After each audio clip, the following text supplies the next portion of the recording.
एक मिनट सुन लीजिए। आप ये कार्यक्रम आयोजित कराए हैं, आप अपने हिसाब से गेस्ट बुलाए हैं, मैं आपका ऑडियंस हूं कि गेस्ट हूं? अभी इसलिए मैं तब सवाल नहीं किया सवाल था। का जवाब मराठी में वो क्या बोले आपको समझ में नहीं सवाल का जवाब देंगे आप। चलो कोई बात नहीं। आप अरे पहले आप तो ऑडियंस नहीं है, आप पत्रकार हैं, आप प्लांटेड क्वेश्चन पूछ रहे हैं, क्यों ये सब टीआरपी का खेला खेलते हैं? ये तरीका नहीं है। कोई बात नहीं, नहीं ये तरीका आपकी नहीं बात है। भी सही है, पर पुढचा प्रश्न घेऊया। ये बिल्कुल गलत तरीका है। और भी कुछ सवाल। ये सुनिए, मेरी बात सुनिए। आपने हमको इस कार्यक्रम में बोला कि 7:30 बजे से हमारा प्रोग्राम शुरू होगा जी। और जब हम यहाँ 7:30 बजे पहुंच गए तो यहाँ कोई और गेस्ट बात कर रहे थे जी। सही। तो मैं आपका ऑडियंस हूं कि मैं आपका गेस्ट हूं? आप जो ये खेल खेलते हैं, इस खेल को हम समझते हैं। जेएनयू के बगल में ही IIMC है, Indian institute of mass communication, जहां से आपके जो मैनेजिंग एडिटर साहब हैं वो पढ़ के आए हैं। तो मीडिया का ये खेल हमारे साथ मत खेलिए। सुनिए, आपको अगर सवाल पूछना है तो आप सीधा सवाल पूछिए। इस तरीके का जो है आप गलत तरीके से क्वेश्चन प्लांट करके पूरे बहस को गुमराह मत कीजिए। आप पूछिए कि हिंदुस्तान में, चलिए आगे बढ़ते। सुनिए मेरा सवाल सुन लीजिए। मेरा सवाल बात सही है। मेरा सवाल सुनिए, ये ऐसे नहीं होगा। मेरा सवाल सुनिए।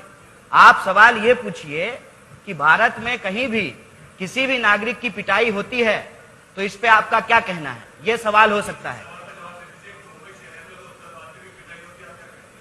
किसी भी शहर में किसी भी भारतीय का पिटाई होता है, ये गलत है। आपको हिंदुस्तान नहीं दिखाई देता है? कश्मीर से कन्याकुमारी तक लेकर भारत नहीं दिखाई देता है? क्यों हिंदुस्तान को आप इतने टुकड़ों में विभाजित करना चाहते हैं?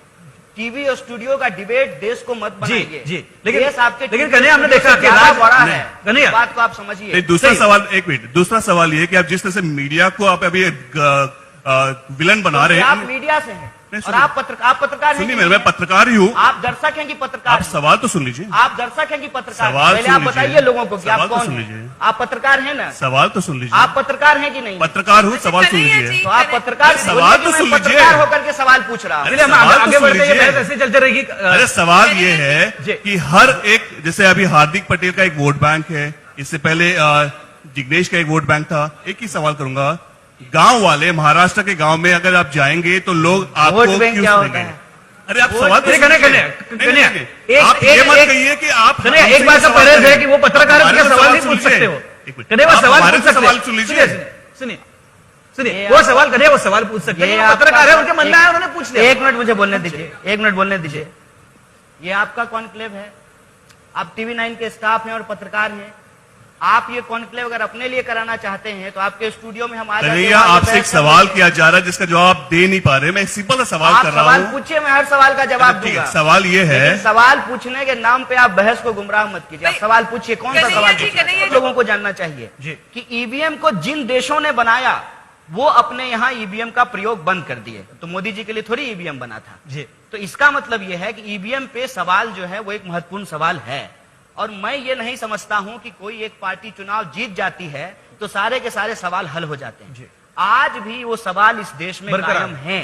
चाहे राफेल का सवाल हो, किसान आत्महत्या का सवाल हो, नौजवानों की नौकरी का सवाल हो, नोटबंदी और जीएसटी का सवाल हो, और इस देश में जिस तरीके से डेमोक्रेटिक इंस्टीट्यूशन को कमजोर करके लोगों की इतनी हिम्मत हो गई है कि दिन दहाड़े संविधान की कॉपी जला रहे हैं। ये मुद्दे आज भी कायम हैं और इस मुद्दे पे जनता ही एक विकल्प तैयार। और ये सारे सवाल बात से इत्तेफाक नहीं रखता। आप आपके पास माइक है? मेरे माइक में मुझे कॉन्फिडेंस नहीं आ रहा है। अच्छा। ये सरकार TV9 में आपकी आवाज कभी दबाई नहीं जाएगी, मैं आपको वचन देता हूं। नहीं, ये सरकार की तरफ से है ना, आप समझते नहीं। फिर भी उनका हमारे ऊपर कोई असर नहीं होता। सर, मैडम का बहुत बहुत स्वागत है।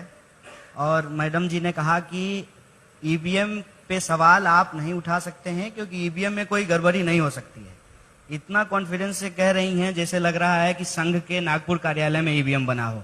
बाहर से बन के आया है मैडम, और जिन देशों से बन के आया है उन देशों ने भी कहा है कि इसमें गड़बड़ी हो सकती है, इसलिए उन्होंने ईवीएम बंद कर दिया। लाया तो कांग्रेस ने था। दूसरी बात, हाँ आ रहे हैं, कांग्रेस पे आ रहे हैं। कांग्रेस जीत गई थी और बीजेपी हार गई थी। तो भाजपा के जो एक मंत्री हैं उन्होंने ईवीएम को क्रिटिसाइज करते हुए, सवाल पूछते हुए किताब लिखा था, आप शायद पढ़ी नहीं है। वो भाजपा के मंत्री हैं अभी। और तीसरा सवाल कि हार करके अगर कहते कि ईवीएम में गड़बड़ी है तब तो ये उड़ा देते हम लोगों को। मतलब सोशल मीडिया पे इतना खर्चा करते हैं झूठ छुपाने के लिए, हवा उड़ा देते हैं। जीतने के बाद मैं कह रहा हूं कि आम आदमी पार्टी की सरकार दिल्ली में है, जीत करके उसने ईवीएम पे सवाल उठाया है। लेफ्ट की सरकार केरला में है, जीत करके सवाल उठाया है। अभी कांग्रेस 3 राज्यों में चुनाव जीत करके सवाल उठाई है। देखिए, हम एक बात हम लोग समझते हैं, तो फिर कि ये बड़े मंथन का फायदे कोई के लिए उपयोग ही नहीं। हम जीत गए 2019, ईवीएम टैंपरिंग हो गया आपके मुताबिक। तो आप यही तो चाहते हैं कि इलेक्शन बंद हो जाए। आप बोल रहे हैं, आप यही चाहते हैं कि इलेक्शन आपको बंद हो जाए। कोई मुद्दा है तो एक सवाल का जवाब देंगे, एक सवाल का जवाब देंगे। बोलिए। अमित मालवीय को चुनाव आयोग से पहले चुनाव का डेट कैसे पता चला, बस ये बता दीजिए। और इस बार 5 राज्यों के चुनाव में जो चुनाव आयोग है उसने अपना प्रेस कॉन्फ्रेंस मोदी जी की रैली के लिए क्यों कैंसिल किया? ये 2 सवाल का जवाब दे दीजिए। देखिए, बेबुनियादी आरोप पे मैं कोई जवाब नहीं देने अरे वाली अमित हूं। मालवीय का ट्वीट है। अरे अब जवाब तो दे दीजिए। उनका अब ट्वीट जवाब तो कब दीजिए। गया, उनका ट्वीट के ऊपर आप इतना ध्यान रख रहे हैं तो बहुत अच्छी बात अरे है, रखना पड़ता लेकिन है ना। हम रखना ही पड़ेगा ना, देश नहीं, का चुनाव बिल्कुल, तो सबसे रखिए, पहले रखिए। उसको मालूम सोशल मीडिया पे पड़ता एक्टिव है। होना आपसे सीखा है। रखिए बाबा, सोशल मीडिया पे भी रखिए, आप मॉनिटर भी कीजिए कि कौन कहां जा रहे हैं। आप भी जा सकते हो इलेक्शन कमीशन, आपको कोई बड़े बड़े पूंजीपतियों का कर्जा माफ कर रहे हैं। जहां आप 3 लाख करोड़ उड़ा रहे हैं, उस 3 लाख करोड़ में लाखों नौजवानों को अपना स्वरोजगार करने के लिए कैपिटल दिया जा सकता है, पूंजी दी जा सकती है।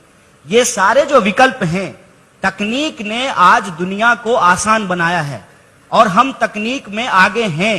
और आपको मैं बता दूं कि भारत कई सालों तक सॉफ्टवेयर में पहले स्थान पे था और सॉफ्टवेयर में हमारी कुशलता के चलते बेंगलोर, हैदराबाद, इस पुणे, इस तरह की सिटी का महत्व पूरी दुनिया में बढ़ा और अलग अलग कंपनियां आकर के यहां पर अपना जो है रोजगार शुरू की, जिससे इस देश के नौजवानों को रोजगार मिला। ये सारे काम हैं जिस काम पे सरकार को ध्यान देना चाहिए, लेकिन सरकार क्या कर रही है? मोदी जी बाबा की तरह दुनिया का चक्कर लगा रहे हैं। कई बार आप कंफ्यूज हो जाएंगे कि सुषमा स्वराज विदेश मंत्री हैं कि माननीय नरेंद्र मोदी जी जो है विदेश मंत्री हैं, तो वास्को डिगामा की तरह चक्कर लगा रहे हैं। लेकिन इस देश के पूंजीपति जो हजारों करोड़ लेकर के भाग जा रहे हैं, उसके साथ फोटो खिंचा करके वो मुस्कुरा रहे हैं। किसान 12,000 किसान 1 साल में आत्महत्या किया है और उन किसानों की जो आत्महत्या हो रही है उसके बीमा के लिए सरकार ने जिसको ठेका दिया है, उस इंश्योरेंस कंपनी को 10,000 करोड़ का मुनाफा हुआ है। तो साफ साफ दिखता है कि एक तरफ लोगों की समस्या बढ़ रही है और दूसरी तरफ जो है किसी की शादी में जाकर के प्रधानमंत्री मुस्कुरा रहे हैं। देखिए, लड़ना जरूरी है, लड़ना जरूरी है। चुनाव लड़ना उस लड़ाई का एक हिस्सा है।